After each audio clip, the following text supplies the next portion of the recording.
Graça e paz da parte de Cristo Jesus.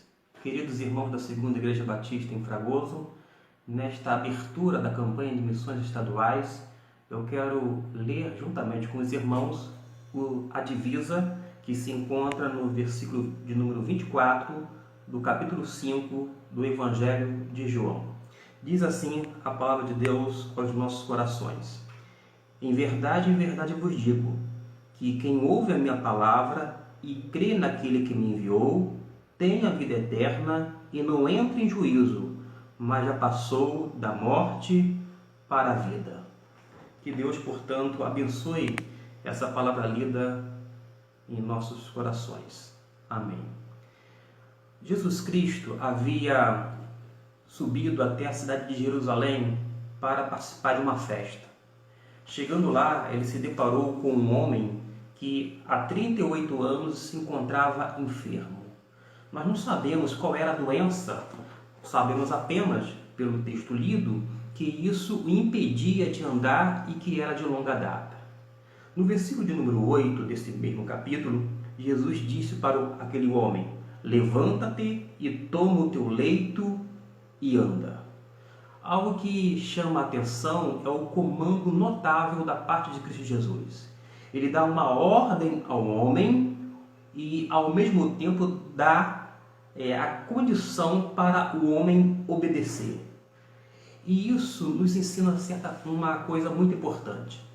Primeiro, que é nosso dever obedecer por mais fracos que sintamos. Isto porque a graça divina é sempre suficiente para cada um de nós. E, além de tudo, o fardo de Jesus é leve.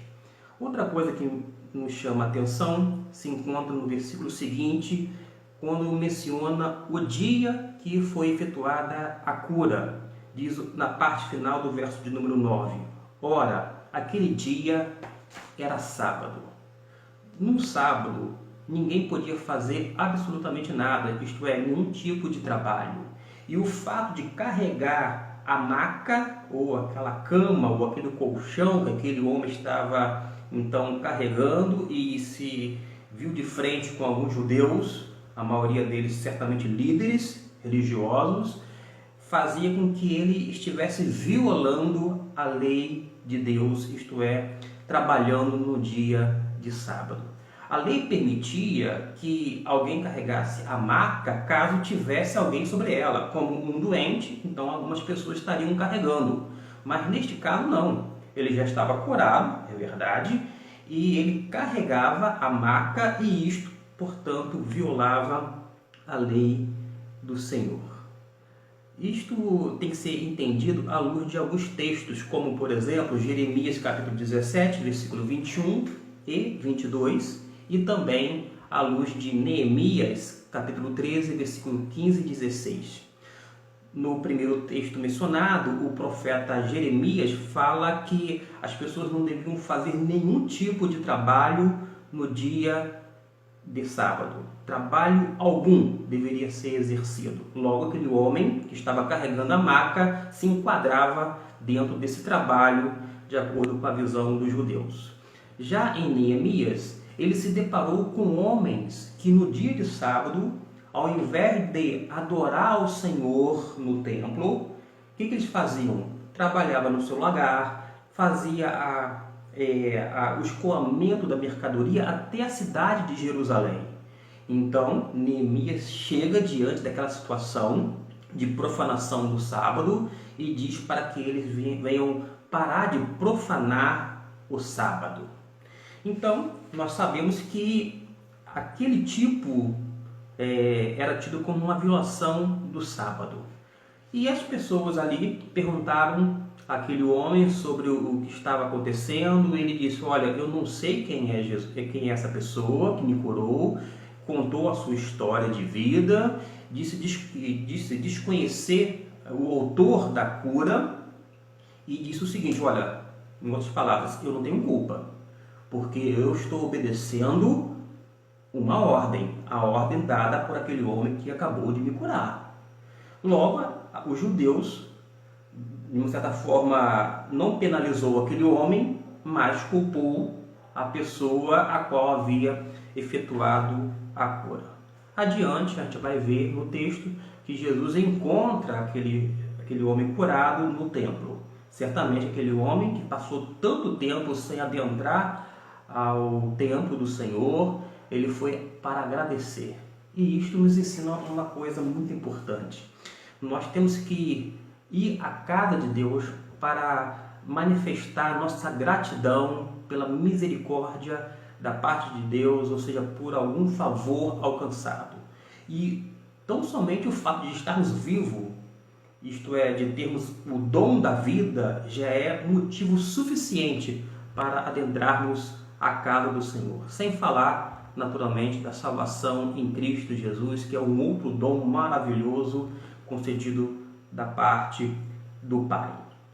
Mas Jesus, ele não violou a lei de Deus. Pelo contrário, a Bíblia fala que Jesus é o Senhor do sábado. E ele, quando ele efetua aquele milagre, ele mostra que aquele sinal, de alguma forma, dava direito dele explicar a lei e de aplicar também. Então, na ótica de Jesus, havia uma necessidade, e as obras de necessidade e misericórdia são lícitas, inclusive num dia de sábado. A princípio, a questão toda não foi com relação à cura, mas sim à suposta violação do sábado da parte de Jesus, porque depois houve um novo enredo e as pessoas chegam até Jesus e se tornam sabedores de que ele que havia executado aquela cura. Mas Jesus vai dizer, olha, o Pai trabalha até hoje e eu também trabalho. Ou seja, Deus trabalhou durante 6 dias, como nessa ação criadora, e no 7º descansou. Esse 7º dia, ou o dia de descanso do Senhor, não é que Deus se tornou inerte. Pelo contrário, ele apenas mudou de atividade. Essa mudança de atividade, ou seja, ele durante 6 dias atua como criador. No seu descanso, ele agora passa a ser o mantenedor do universo, isto é, o sustentador de todas as coisas criadas. Isto indica o tipo de trabalho, ou seja, até os dias atuais, o Senhor continua trabalhando sem nenhum tipo de interrupção. Então, Jesus fala sobre o Pai, dizendo que, da mesma forma que o Pai trabalhava, ele também agia da mesma forma, trabalhando. E entra uma questão curiosa. Aquele sinal indicava que Jesus era o Messias. Por causa de quê? Somente Deus pode realmente fazer um milagre. Nenhum homem tem esse poder, essa capacidade. Logo, aquela cura efetuada sinalizava para Cristo Jesus como um Messias. Logo, seria um sinal messiânico. E é por isso que nos versículos 16 e 18 desse mesmo capítulo, diz que os judeus perseguiram a Jesus por causa das coisas que ele fez no dia de sábado. Efetuou a cura, mandou aquele homem se levantar, pegar o leito, ou seja, trabalhar, porque isso era considerado um trabalho, de pegar a sua cama ou a sua maca, melhor dizendo, e caminhar. E não apenas perseguiram a Jesus, mas procuravam matá-lo. Desejavam matá-lo por causa da acusação da violação da lei. E ainda mais, porque Jesus, diante dos judeus, de certa forma, disse que ele era Deus. Para que você tenha uma ideia, na parte final do versículo 18, diz assim, mas também dizia que Deus era o seu próprio Pai, fazendo-se igual a Deus. No Antigo Testamento, Deus é visto realmente como Pai, mas só tem um filho, que é o povo de Deus. Logo, a nação de Israel era filho de Deus. Já Jesus aparece em cena após um milagre, algo que os judeus não podem contestar em hipótese alguma, diz que ele é divino, e por isso causa aquele embaraço entre aqueles líderes religiosos. Uma coisa interessante é que os evangelistas, como Marcos, Lucas e também Mateus, mostra que os milagres ou as curas efetuadas por Jesus eram realizados por causa de sua misericórdia. Ou seja, Jesus via uma situação, tinha misericórdia ou compaixão das pessoas e fazia um milagre ou uma cura, ou até mesmo um prodígio. Mas aqui, a ótica de João é a seguinte: o tempo inteiro ele mostra que todas as curas realizadas no seu evangelho eram sinais. Ou seja, indicava que o ato da cura tinha um objetivo de revelar o propósito por trás dele, focando luz sobre a pessoa de Cristo ou de suas próprias obras. Então, para João, o foco é que os milagres sinalizavam ou apontavam para a glória e o poder de Deus manifestada na vida de Jesus. No versículo 19 até o 23, Jesus começa a explicar a sua missão e ao mesmo tempo ele faz algumas reivindicações. Note bem que quando inicia o versículo de número 19, diz assim a palavra de Deus: disse-lhe, pois, Jesus: em verdade vos digo. Ou seja, quando Jesus fala desta forma, em verdade vos digo, ele fala literalmente no original, amém, amém. Não é apenas uma palavra solene que se seguirá, pelo contrário, tem um ato solene, é verdade, porém, esse amém, amém, que traduzido é em verdade vos digo, é uma alegação de que a afirmação seguinte, ou seja, as suas palavras seguintes tinham um grau de importância enorme. Por isso, ia exigir da parte dos judeus uma atenção devida. E por isso, no versículo 19, Jesus diz, em verdade vos digo, isto é, ele usa no grego amém, amém, chamando a atenção para o que seria dito. E Jesus faz então algumas reivindicações. Deixa eu dizer algo aqui. Jesus, em hipótese alguma, violou a lei de Deus. Mas em relação à conclusão que os judeus chegaram de que ele estava se fazendo igual a Deus, procede. E Jesus diz, não, de fato, eu sou Deus. E ele vai mostrar, por exemplo, fala algumas reivindicações, no versículo 19, ele diz que o Filho, ele mesmo, age precisamente da mesma forma como o Pai Celestial. No versículo de número 20, Jesus vai mostrar que o Pai Celeste revela os seus planos a ele como filho.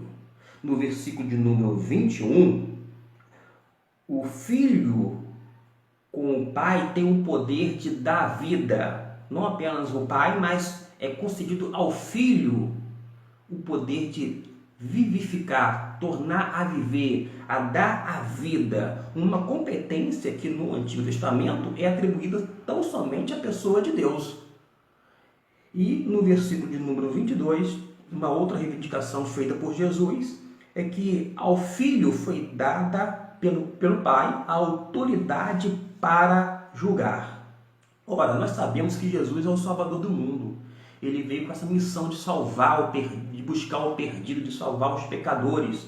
Mas, segundo o versículo de número 22, que eu quero fazer a questão de ler aqui, diz que Jesus, no final dos tempos, ele exercerá uma função de juiz.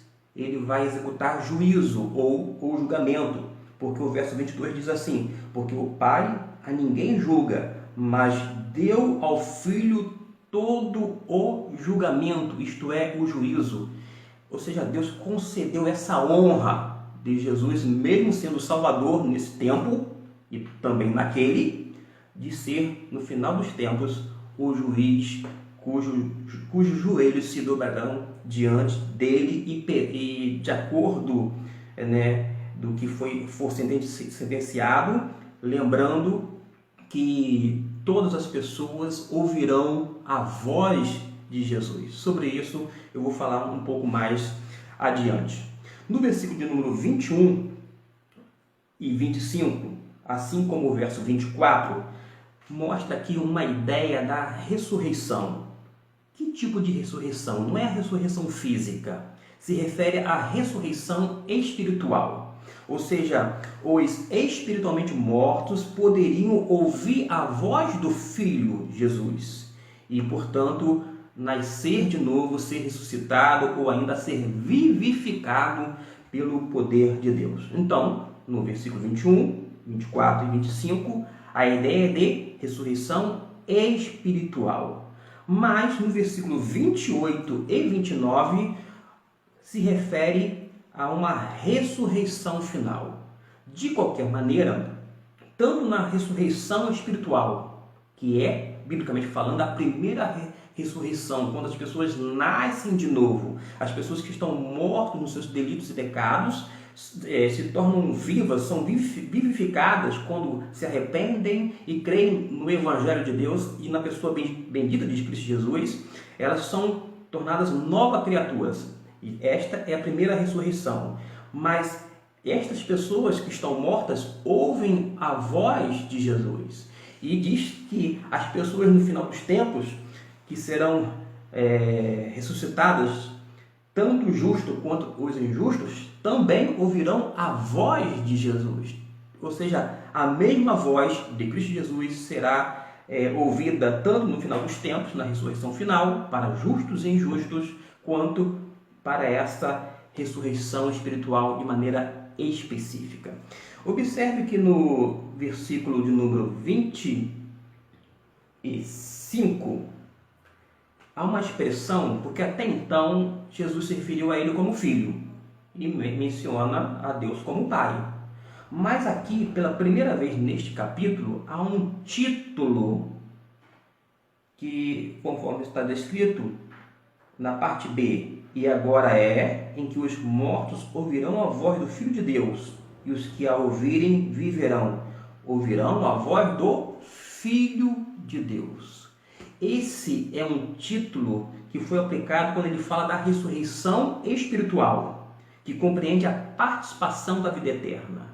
A vida eterna começa justamente quando a pessoa crê em Jesus, quando ela se arrepende dos seus pecados, quando ela é convencida pelo Espírito Santo e ela então se entrega de corpo e alma ao Senhor e é tornada uma nova criação, porque foi transformada pelo poder de Deus. E esse título é dado justamente à pessoa de Deus,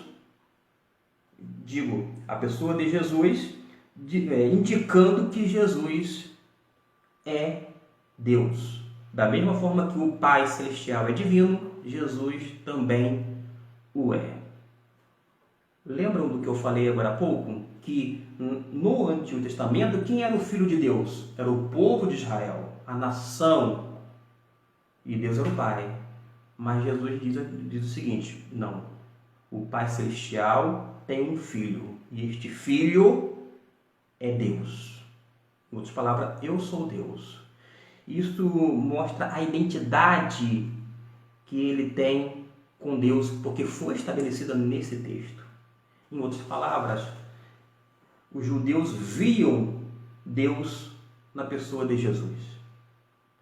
Nós podemos, quando estudamos a pessoa de Cristo Jesus, conceber que Jesus tem a mente de Deus, que as palavras de Cristo são as palavras de Deus, que as ações de Cristo são ações divinas, por causa desse estabelecimento da identidade com Deus. Literalmente, se alguém quisesse ver Deus, bastava olhar para a pessoa bendita de Cristo Jesus. A identidade de Jesus com Deus se baseia na obediência total. Não era na base da independência. Jesus não veio, digamos assim, fazer carreira solo. Pelo contrário, ele veio na total dependência do seu Pai. Assim como Jesus é para com Deus, nós devemos ser para com Jesus. Essa obediência de Jesus não se baseava na submissão ao poder, mas sim no amor. A unidade que há entre o Pai e o Filho é unidade de amor. Se há um título, Filho de Deus, que mostrava que Jesus é Deus, há um outro título que é messiânico, que se encontra no versículo de número 27, quando se refere ao julgamento final, tanto dos justos quanto dos injustos. Diz a palavra de Deus: e deu-lhe autoridade para julgar, porque é o Filho do homem. Talvez o irmão ou a irmã, ou de repente um não crente que está ouvindo esta mensagem, não faça uma distinção, ou não conceba, ou não tenha ainda a noção exata dessa expressão Filho do homem. Como assim? Não faz sentido para a gente. Mas todo judeu que aprendia a lei de Deus, a Torá, todos os seus ensinamentos, sabia perfeitamente que isto se referia àquela profecia de Daniel. Daniel, ele vai falar no capítulo 7, versículo 13, sobre o Filho do homem. Eu quero fazer a leitura do versículo 13 e 14, para que vocês venham ter as suas mentes iluminadas, aclaradas pela palavra de Deus. Diz assim no versículo de número 13, livro de Daniel, capítulo 7. Eu estava olhando nas minhas visões noturnas, e eis que vinha com as nuvens do céu como o Filho do homem, e dirigiu-se aos anciãos de dia, e foi apresentado diante dele. E foi-lhe dado domínio e glória e um reino, para que todos os povos, nações e línguas o servissem. O seu domínio é um domínio eterno, que não passará, e o seu reino tal que não será destruído. Ou seja, o título Filho do Homem era atribuído pelos judeus ao Messias. E então Jesus, quando fala do juízo final, usa esse título, o Filho do Homem. Mostrava, portanto, uma relação de juízo e de domínio. Mas tinha uma diferença, porque na época de Daniel havia grandes impérios que consistiam em maldades, em selvagerias, em atos bestiais. Mas aqui o reino do Messias é um reino amável, é um reino de generosidade. E isto que é o mais fantástico quando se refere à pessoa de Jesus como o Filho do Homem.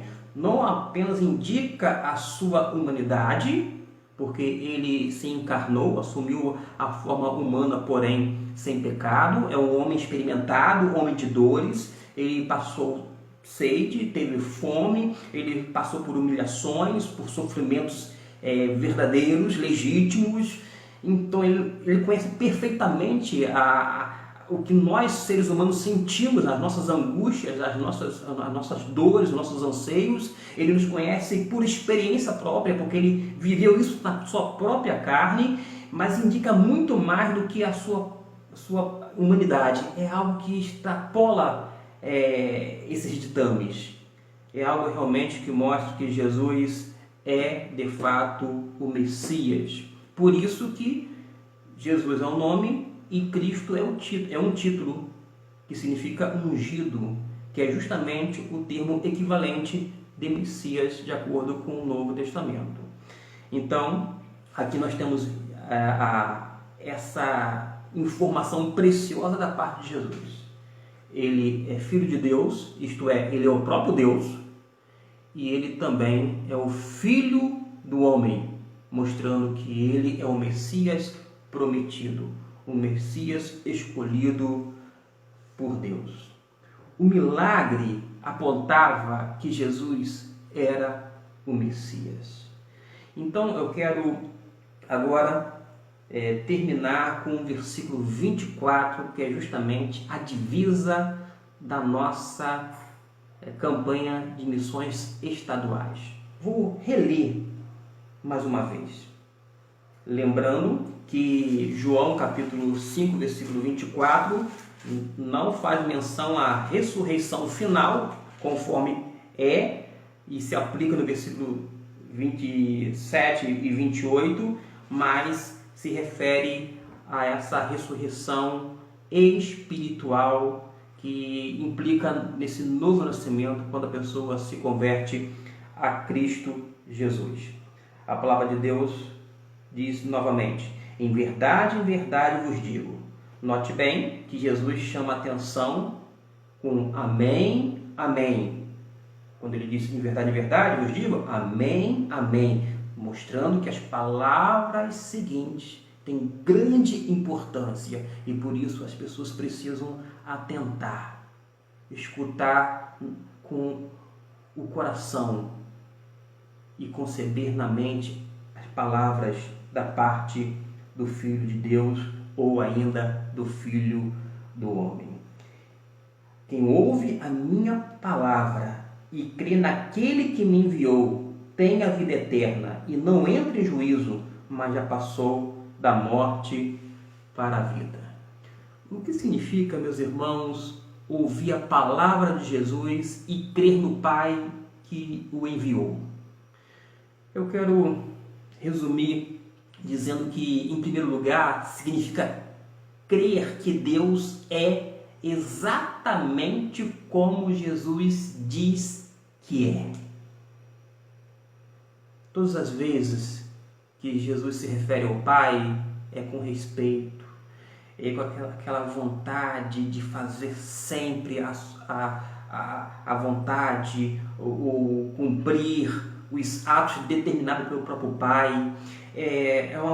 Enfim, é algo que está no seu íntimo de tal maneira que ele aponta para Deus, mostrando que Deus é amoroso, que Deus se preocupa realmente com as pessoas e que por isso providenciou um meio de salvação, que foi justamente enviar Cristo Jesus para morrer pelos nossos pecados, para que nós tivéssemos vida abundante, mas sobretudo vida eterna.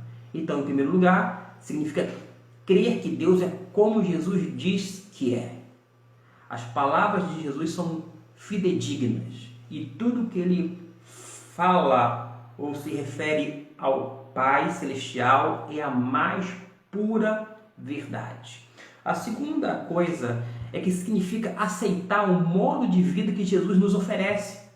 Por mais duro que possa parecer e difícil que seja, e por mais que algumas vezes implique em sacrifícios, na confiança e na segurança de que nós devemos aceitá-lo para entrar no caminho para a paz e felicidade e ao mesmo tempo abandonar, rechaçar para aquele caminho de perdição, para a morte, consequentemente para o juízo. Então, é aceitar esse modo de vida, ser como Jesus deseja que nós sejamos, usando um palavreado do apóstolo Paulo, porque ele diz o seguinte: olha, sede meus imitadores assim como eu sou de Cristo. Ou seja, nós temos que ser imitadores de Jesus. Ele é o nosso modelo. E o modo de vida já foi estabelecido. Basta cada um de nós, como crentes em Jesus, buscarmos assimilar os seus ensinos e colocá-los em prática. Em terceiro lugar, significa aceitar a ajuda que o Cristo ressuscitado nos dá através do Espírito Santo. Se é verdade que Jesus morreu, mas não para por aí. Ele ressuscitou e subiu aos céus e enviou o seu Espírito Santo para vir de uma vez por todas e para sempre habitar, permanecer com a igreja de Cristo Jesus. Então nós não estamos sozinhos. O Espírito Santo habita dentro dos nossos corações e nos dá a capacidade para sermos testemunhos de Jesus. Tudo isto, claro, para a glória de Deus. O versículo de número 24, proposto pela Junta de Missões Estaduais, mostra que nós entramos numa nova relação com Deus, numa nova relação com os homens, mas ao mesmo tempo em uma nova relação conosco mesmo. Porque nós, quando entramos nessa relação com o Senhor através de Cristo Jesus, sabemos exatamente do jeito que nós somos. e é do mesmo modo que Deus nos vê e sabe como realmente somos em nosso íntimo.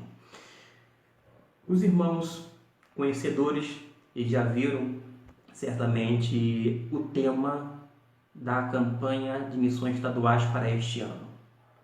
E talvez alguns de vocês possam ter pensado que o pastor Gustavo esqueceu do tema e foi direto para a divisa, que é o versículo de número 24, que foi também explicado nesta ocasião.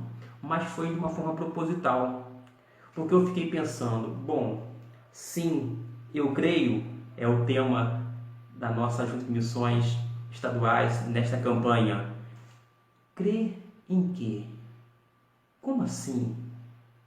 E após essa exposição da palavra de Deus, eu sei perfeitamente que todo crente, assim como aquele que deseja nesse exato momento entregar sua vida a Jesus, arrependendo dos seus pecados, crendo piamente nele, entrando nessa relação com Deus e tendo participação da vida eterna, vai poder dizer da mesma forma: sim, eu creio.